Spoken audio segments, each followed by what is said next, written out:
Hey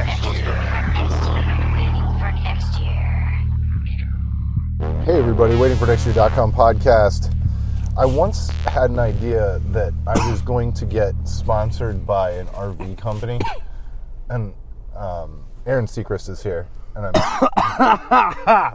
hi Craig, and Great to be here. we're in the mobile studio, also known as my car. So I had this idea a couple years back where I wanted to get like some RV company to like lend me one of their RVs, and it would be my rolling, podcast studio. Big advertisement for the RV company on the side, and I'm loving this idea. but then PFT commenter and what's his face from the Barstool podcast, Pardon My Take. Mm-hmm. They went out and they bought a conversion van. That's what those clicks do. They named it Vanny Woodhead. Well, here's the thing. You could still do that and give it a better punny name than Vanny Woodhead. I could. By the way, the mic placement is now giving me pause, so let's move it back to your shirt. You know what? I strings can just there. hold it like this. Is that okay? Shirt string's perfect. Oh, shirts. I found out on Instagram Live last night this is called an aglet because I was chewing on it. I won't chew on this one. Yeah, that's good. All right. Here we go. So, the last time I talked to you, we talked about rebranding the Browns. Mm-hmm. Had they even fired Sashi Brown by then? I No. can't remember. No, they were staying the course. All of the stars were aligning, and they knew they had to see the perfect season through. So, last we talked, I was ramping up to rebrand the Browns, and now I'm in middle of my 2-week personal sabbatical where I am rebranding and renaming the Browns. It is not a commission on behalf of the Browns or anyone related to the organization. Unfortunately. I took this upon myself because I don't believe in the modern Cleveland Browns anymore. They are Cleveland's drunk uncle. They're borderline abusive. And if it weren't for my dad reminding me what they mean to him, I would never talk to them again. So that's where we are in 2018. Yeah, it's given me pause a lot lately, especially because my kids are at that age where the thirst for knowledge, they're sponges, they want to know things. And so, like, it's a constant. So I spent the entire latter half of my vacation asking fakes. My son wanted fake questions. He's all right, so who would win between Kylo Ren and ObiWan Kenobi? Yes. So who would win? I don't want to sound like old guy, but Obi-Wan. I thought so too, especially because he took Anakin down. And Yeah, I'm bad to ask about Star Wars stuff, but I gotta go Obi-Wan. And I'm thinking Kylo Ren is like emo Darth Vader, right? Yeah. He's Han's son? Yeah. No. No. That dude, no. Dude's weak. so, but this leaks into sports now too, where he's going, okay, do we hate the Steelers or the Ravens more? The Browns is who you hate more. I know, but so I'm trying to answer this question as if the Browns aren't. Oh, as if the Browns are an actual sports organization? Yeah. You can't ask only that. 7. This is what the Browns have done, amongst a lot of things. You can't hate. I can't stand guy that manufactures anger towards the Steelers or the Ravens anymore. I don't even hate the Steelers anymore. And by the way, I feel bad about it. I did. I kind of felt this way for a few years, and this season cemented this belief that the real Browns play in Baltimore. They've won 2 Super Bowls. Do you know why they won 2 Super Bowls? Because they fucking renamed the team when they moved there.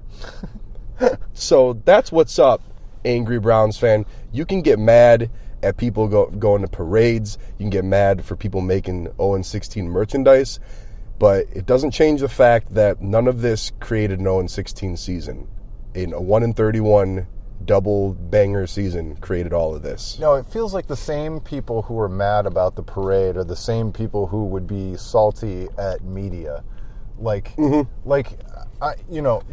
Tony not to cut you off, Grossi. I get the anger, but I'm sorry, go on. Tony Grossi could be you might be right that he's the worst reporter in the history of sports. It has no bearing on the fact that this team stinks. None.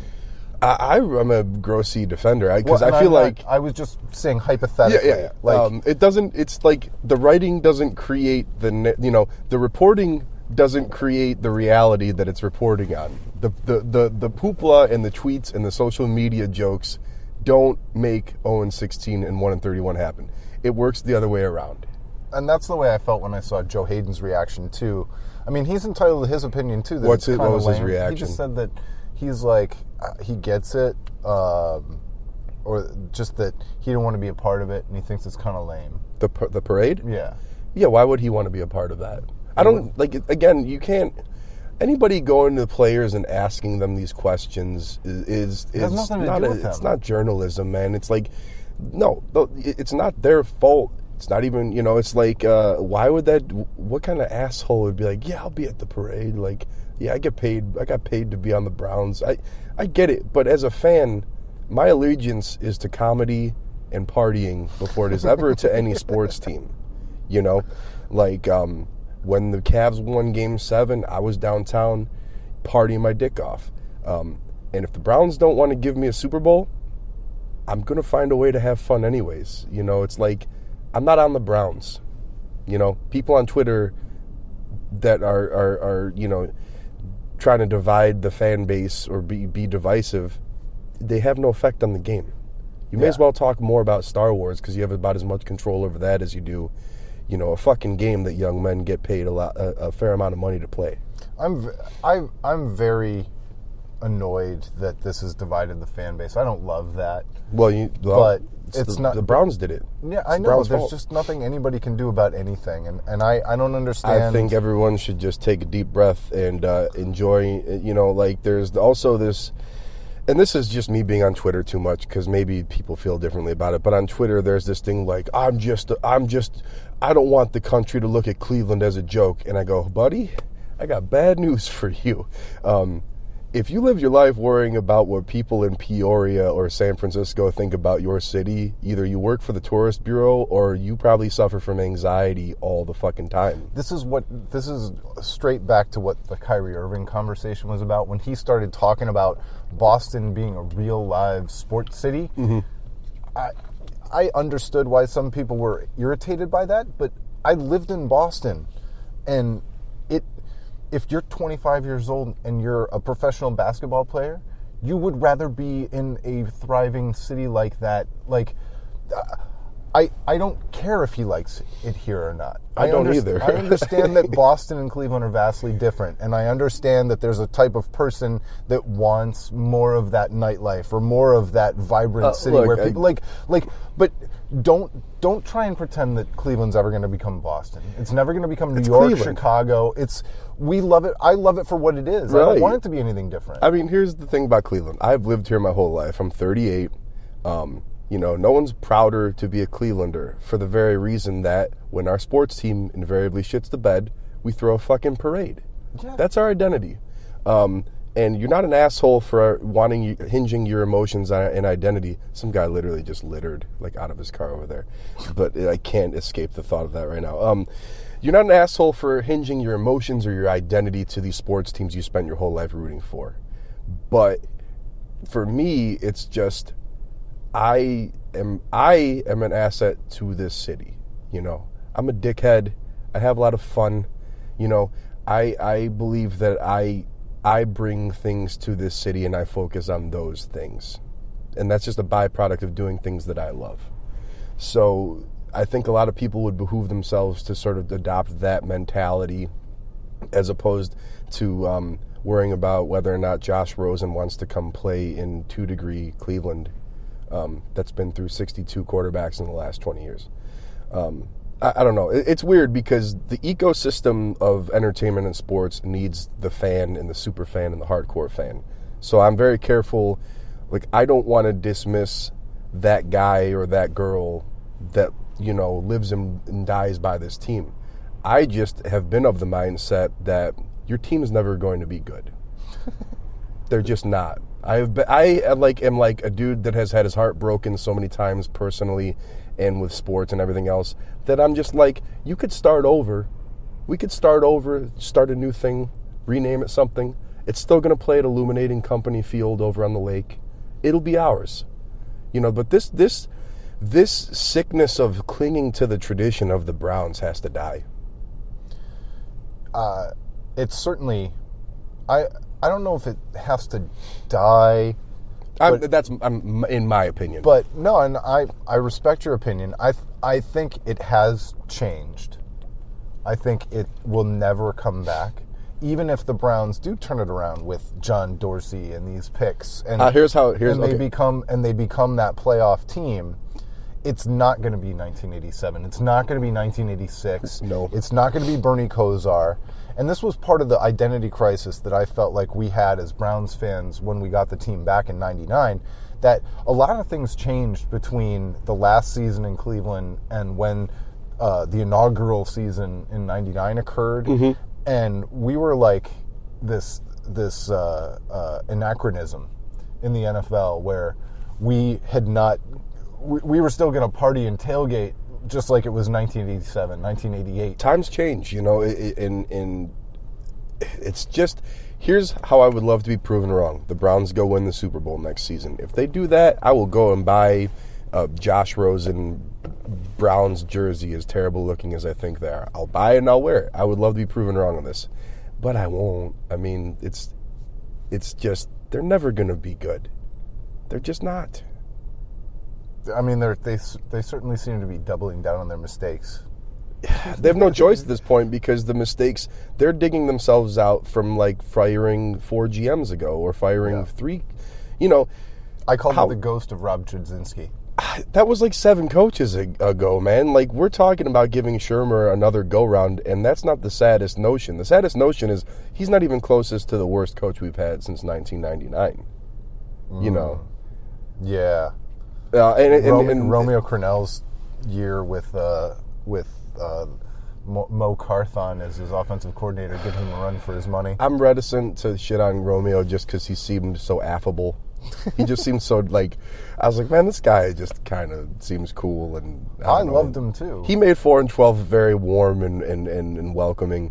When Mangini was probably the most hateable, and he might have been the most talented or most heady. Okay, so let's go back to, this is how the depths of hell we are in as Browns fans, where we're like 9 circles away from actually talking about actual on-the-field football. Yeah. And we can sort of climb back up a few circles and talk about coaches we've fired and what may have been. Yeah. So the thing goes back to consistency and continuity. If you just let Mangini shit the bed for 2 or 3 more seasons, maybe he's still coaching here. What was that, 8 seasons ago? 9 seasons ago? I think his last year was 10. Yeah, I mean, 10 or 11. The one thing they have not, and I know this is not a unique take, but the one thing they have not even attempted, aside from renaming this whole operation, is continuity.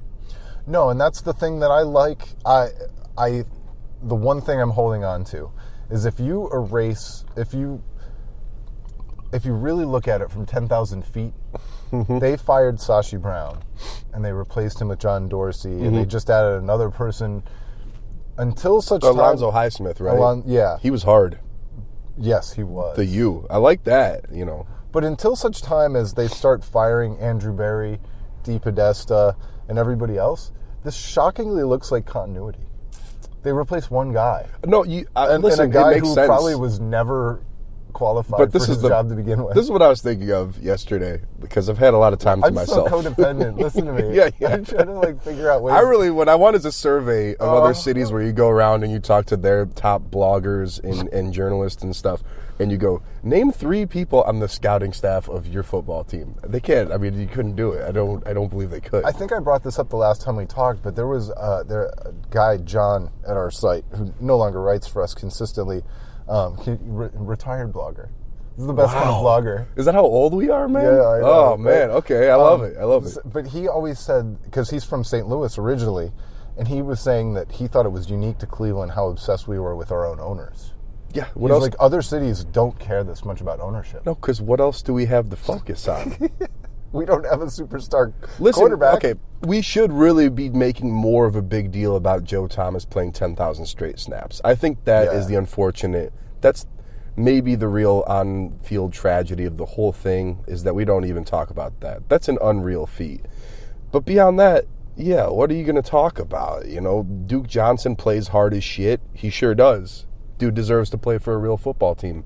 Did you see his Instagram post? No. There was a comment on it. It was I can't remember. It was an inspirational picture of Duke Johnson that he posted, and one of the comments was Terrell Pryor saying, "Hope to be back with you soon." Oh yeah, I saw that. I don't like playing tinfoil hat social media That's dissector funny. guy. It's I'm not a hardcore sports fan. I'll admit it. I don't consider myself to be bandwagon, but I just won't continue to pretend that football in Cleveland means something to me after what has transpired. No, they got to do a lot to win me back. It's about it's genuinely like I would love to feel pride for the team that plays in my city. But it's funny. It's just it's funny. It's like Ramon Rivas produced this last 2 seasons of football or something. These last 3 or 4 seasons, I've treated the Browns like a job, and you've treated them like a family obligation. I see some of your posts. Absolutely, you sit down with your dad and your brother. Listen, it breaks my heart that my old man. Sometimes you love dinner with your parents, and other times you don't love dinner with your parents, but you always have to have dinner with your parents. That's the way the Browns are right now. I think I tweeted almost every Sunday this season. I go, let's get this shit over with. It's like going to the fucking free clinic or something. The last game against Pittsburgh, I was in Florida, and I kind of loaded up on my phone poolside for a little bit, and I glance at it, and it's like 75 and sunny, and my kids are jumping around the pool, and the ocean's right beyond the pool. I'm like, no way, man. No way. I feel bad because this is the scene. I want to paint this picture for people that think I'm just like a hipster, quote unquote, sports ball asshole guy, which I'm not. But it's like I cried. Oh, is that what you care about, your sports ball? Yeah. My one friend who's not an idiot goes, that parade is fucking bullshit, and it's like made up by people that make sports ball jokes. So listen, I get it, but. When I was like 5, I was too young to go to like the AFC Championship game. My dad got tickets, and I just was too young. And we sat there and cried that I couldn't go. Like, I cried like a little kid, So, like, it has meant something to me, and it bums me out that, it's like my dad probably will never see a playoff run. That would make his fucking year to see that. And it's just, these dudes just... And when I say these dudes, I mean the executives of this team, not the players, don't seem interested in bringing that about. Well, so I get these jokes and these tweets off. Even if they're interested, they have no capacity or ability to pull it off. That's what I'm saying. It's like I want to resurrect the Cleveland Crunch and play professional indoor soccer. Sure. I've got no ability to make that happen. No. But I want that. I have as much chance of resurrecting the Cleveland Crunch for my own self-interest as the Browns do of turning it around with Jimmy Haslam. Yeah, there is the component to me sort of having this fantasy fan fiction project where I'm renaming the team where I'm like, I'm never getting a meeting with anybody from the Browns. They'll take 2 seconds to look at my Twitter account and say, yeah, we're good, asshole. So I get it. But I'm still going to craft something, put it together, just because ever since I was a little kid, I go... my eyes hurt looking at this. I'm talking about when like Kevin Mack, and Ernest Biner were like running for 1,000-yard seasons, and they were an actually dominant football team. I still was like, this just looks ugly still to me, So that's just my personal kerfuffle with the whole thing. But I don't know, man. Browns are really trying hard to keep me away from this parade tomorrow between Mike Polk not hosting it and. It being 3 degrees outside. I'll say that much. What do you mean, Mike Polk not host? Was he supposed to host it? I think Rover is hosting the parade. That's right, the Grand Marshal, Rover. Which I think nothing against that guy. I thought this was Mike Polk's show. Should have been. So that's my own. But I think everything should be Mike Polk's show. It really, that dude honestly should have like a lakeside mansion for all the money he's generated through like Factory of Sadness, merchandise, and that being part of the zeitgeist. So I hope he's doing well. Wasn't that so cool when the Indians actually had him to spring training? Yeah. Maybe that was the TV station. They embraced him. It's easy to shit on Cleveland sports, but that guy's an artist in how he, it's not just comment section quality pot shots. The guy's very, very talented actor and comedian and stuff. So, And when he put the wait, time out. This is where Jimmy Haslam impression. This is This is where we're at on a sports podcast in 2018. As we're rating the quality of comedy related to making fun of our lacking sports teams. Well, yeah. I mean, if we're not talking about the restaurants in Cleveland or the restaurants that they've adopted inside Cleveland Brown Stadium, we might as well talk about the comedians. Food's good. Those are like our two best. If we could export, shout out to Rocco and Fabio. If we could export the food, comedy and food be our two greatest exports. Comedy, food, and T-shirts about Cleveland worn by people that live in Cleveland, and craft beer is. By the way, I got to talk about the whole CLE Cleveland Pride thing. Yeah. The holiday thing that my 7-year-old did with his second grade class, and there was this whole thing put together by the music department with songs and everything else, and it was really great. But the theme was CLE and civic pride and all this stuff. It was part of the holiday theme. He intertwined it. And like, nobody ever would have done that when we were kids. No. And I grew up with this idea about Cleveland being this, that, or, exactly. My kid is going to think Cleveland is the greatest place on earth. Which isn't there something to be said for that? There's something to be said for that. I think personally the cottage industry of quote unquote regional pride is pretty gross. And I was like a participant in it, but then I just was like this. I'm tired of making souvenirs about living, in Cleveland. It's just different though, because like, I can only imagine what I would have thought if I'd come up in a time where people wore home sweatshirts with the state of Ohio as the O. Like, well, listen, I've lived here my whole life for a reason. Like, I remember when Cleveland was so shitty, you'd go downtown and you wouldn't even see like homeless people rolling around because it was so desolate. There was just nothing going on. Yeah. So it's way better now than it has been since probably the days of people getting, killed in the flats and stuff. But I didn't have much of a point other than just to show that remark. Like, it's a huge difference. Like, it's good. It's people. I had an inferiority complex by the time I moved to Boston to go to college. Well, I think it made me who I was to sort of live in a shitty town that no one liked, because I was like, if you could find happiness here, where can't you find happiness? Seriously. It makes you focus on the right things. And then it just was like, can we start supporting people that are making original things in Cleveland as opposed to people that are just slapping the state of Ohio on a T-shirt for the 4 billionth time? And, that was... And I think that's like a good problem to have, really. I would just, like to see more support of new ideas coming out of Cleveland. Because you get to a certain point, those new ideas go to San Francisco and Chicago and larger cities where is the expectation. Yeah. That's my soapbox moment on WFNY. Well, and I still have, and I know you kind of come from the music side of things too. I still have tons of connections in the music, the independent music scene of Cleveland. Yeah, Cleveland hardcore gave me a lot, almost I would say everything, because also it was born of, there's not anything to do here. Let's go make loud, angry as fuck music, and hopefully no one gets in a fight. But we've got some incredible musicians playing some incredible shows at unbelievable clubs, and I think that's another one that we need to step up and support somehow. I just think I'm not sure where we're going with this conversation. I like where it's gone. I love. I mean,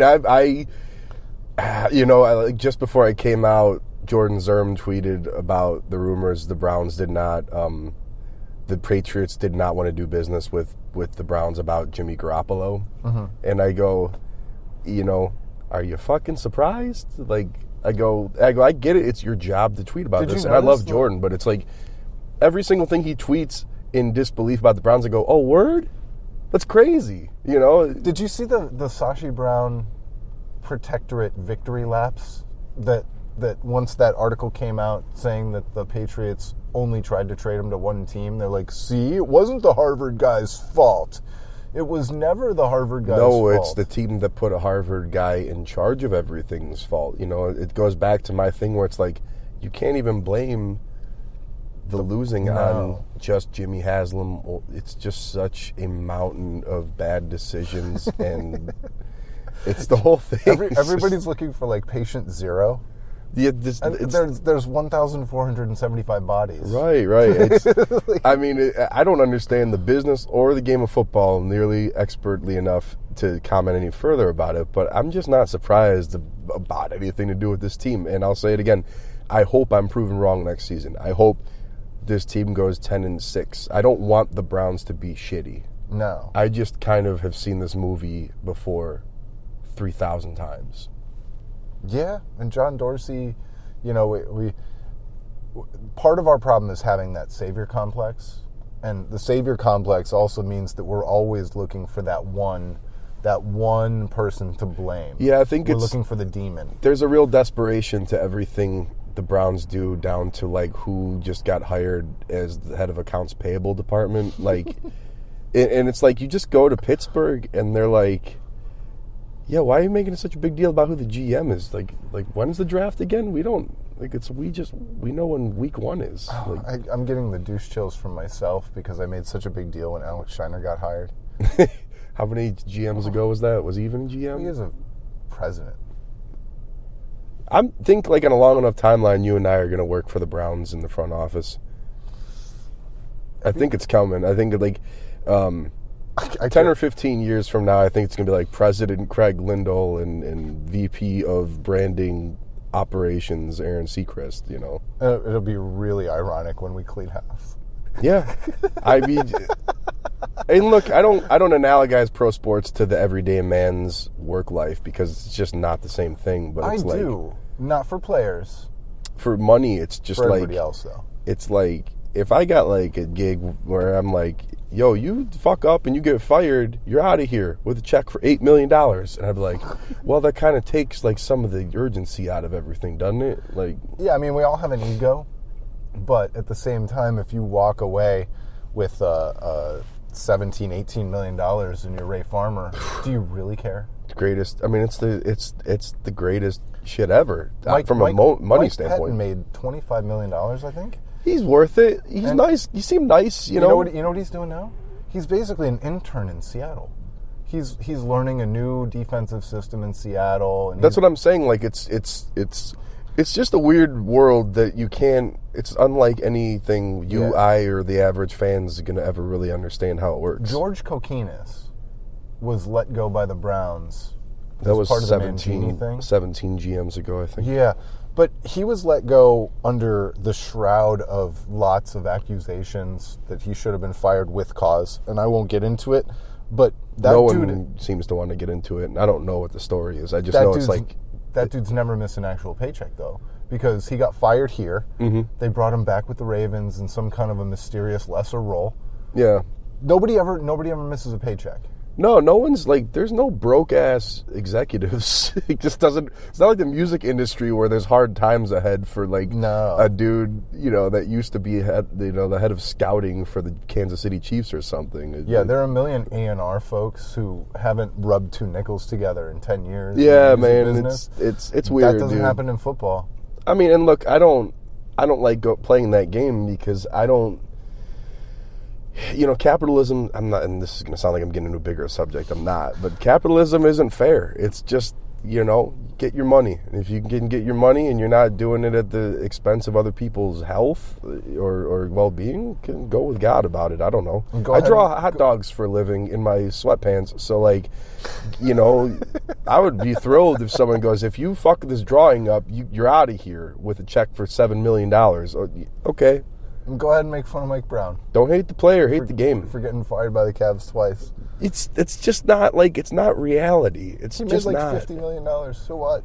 Yeah, it's just not reality. And then these players, they're one play away from CTE or never playing a game again, and people think they're millionaires, and I'm like, nah, really. They got a good chunk of change, and if they have a good sense of financial management, maybe they make do with it. But it's just crazy business. Yeah. Well, is there anything else to talk about? I feel like it was rambling and maybe a little cathartic. Well, I think it fit the tone of this season perfectly, did it not? Yes. The whole thing feels just a weird fever dream. if you take issue with anything I have to say, I'm not afraid to field any complaints that at OK Pants on Twitter and Instagram. And if you're mad at anybody who was willing to endure an 0-16 season for their reaction, like that's probably the best reaction of anybody. And I'm pumping up a guy from our own website, but Andrew always says, like, I'm just not going to tell other fans what to do anymore. No, you can't. And I'll say this. Okay, the one thing I do have to add, I was amazed at how angry people were at this parade. Me and I too. get it. It's still, the wound's still pretty fresh, but I'm like, this isn't like, I don't know. I didn't see the polarization happening as quickly as it did. No. And normally I'm pretty good at getting a feel for the room in terms of like online reactions to stuff. So I don't think you're an asshole for going to the parade. I don't think you're an asshole for wanting to sit at home and being mad about a parade, but I'm just sort of like, it all turns to dust in the end, guys. You know? And I can understand some paranoia that it's going to somehow embarrass us. I'm just, personally, I'm in a space where I'm already dead, man. Are you going to kill me I don't twice? work like, do you work for like the Cleveland Tourist Bureau? I don't. You know, I've lived here my whole life. I feel like if you want to play like who's got the biggest Cleveland badge on, you know, it's not like I moved here a month ago and like I think it's all hilarious. I've seen this from 1979 on. Like, so I get it if you're really like your roots are so embedded that you feel like this is an affront to you personally, but it's not. We're Cleveland. We're funny. Like you're supposed to be funny if you're from Cleveland. It's just all funny. It is. We could get nuked tomorrow. You're going to fucking be mad about a fucking parade? I'm like, and not only funny, but you're supposed to have that like gallows humor, sense of humor. I don't like that term. I mean, I get it, but it's semantics, but it's just like, that's the thing the Browns taught me. I mean, there's no way I could have watched this team for as long as I have if I didn't just was like, well, nothing I could do about it. Well, and I just know personally from personal experience when I did move to the East Coast and I had that super dry, kind of sarcastic, maybe not gallows humor, but that super dry, sarcastic, and self-deprecation. It's a Midwestern thing for sure. They just thought I was a dick until they got to know, and they might be right. They might be right. I might be a dick. But. That's why it's important to travel a little bit, Craig, because I've noticed. I was like, I think I'm a really nice guy, and then I was like, he's like, they just thought you were like, you know, a little angry and like a little like off. I think you're a bit of a jerk. Well. So be it. I don't think I am. But Midwestern, you know, Midwestern thing is we're the nicest people, but we're also the first to beat ourselves up and shit all over everything at the same time. So I don't know. What do you want with it? Oh, also, by the way, everybody, Game 7 of the 2016 NBA Finals. Okay, there you go. So watch that tomorrow. You want to have a parade, or you hate the parade? Just watch Game 7. Game 7. Yeah, that was it. Yeah. That was the one where LeBron blocked Andre Iguodala, and yeah, we're over. The curse is over, so that's why I'm laughing tomorrow. I don't know if I'm gonna go to the parade, but if it's not terrible out, I'll probably head down. Probably be some good fights. I'll just watch it on Twitter. That's the other thing. It's like, the first fist fight I ever saw was at a Browns game in 1988. On a Monday night game, so it's kind of like the circle. It'll come full circle. Hopefully, no one's gonna fight me. And no one gets too hurt. But boys will be boys after 7 PBRs. So, do you think there's going to be violence and counter protests? Man, have you ever been to a Browns game? Yes, there will be. I mean, I just know my people too well. Like and I hope no one gets hurt. And I don't condone violence, but I'm also from an age where, quote unquote, boys will be boys, and there'll probably be some people that have, 7 to 12 pints of Guinness or craft brew in them or whatever. So have fun tomorrow, wherever you are. Yeah. I think that's the sentiment I'd like to leave everybody at. And follow me at OK Pants on Twitter and Instagram. I'm back on Yelp. And we'll be certain to... that's all I got. Yeah, we'll be certain to show everybody out there the rebrand.